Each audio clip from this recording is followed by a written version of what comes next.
happy hump day. So talking about the fact that at the moment there's very low attrition in large organisations, especially tech and finance, and that employers have a headache, according to the Wall Street Journal, because they can't get rid of these people and they don't need them.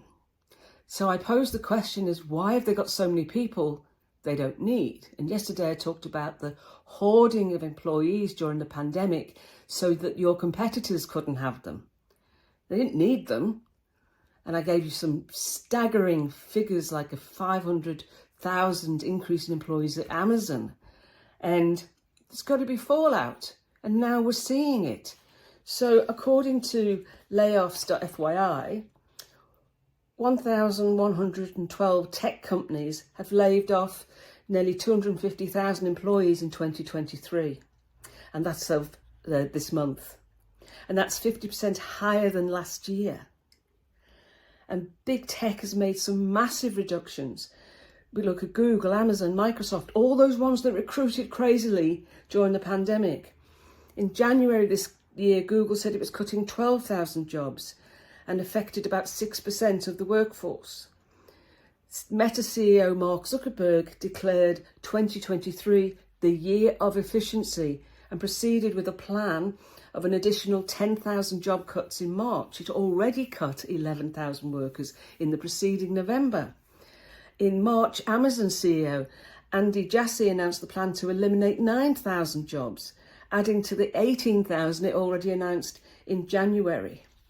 And the exception is Apple.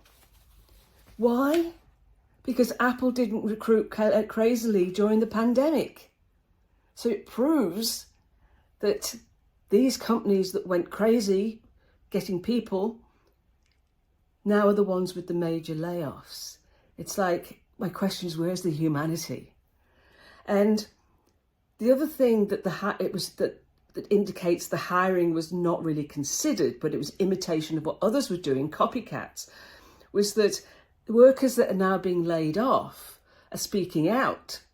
And there's videos going viral. And they say they collected paychecks, but they had nothing to do. They maybe did learning courses and stuff and administration, but they had absolutely nothing to do. And the analysts and the executive and the industry professionals are not surprised, and they're saying, this is in the Wall Street Journal, tech companies that boomed during the pandemic were flush with cash and snapped up workers to build a deep bench and hoard talent from competitors, even if those workers were not fully utilised. The New York Post, former employees of tech giants including Meta and Salesforce say they were hired to sit around and essentially do nothing as companies embark on a course correction and lay off extraneous workers during the current economic downturn. And a past employee of Meta said it's kind of seemed that Meta was hiring people so that other companies could not have them. They were just kind of like hoarding us like Pokemon cards. It was a very strange time to work there.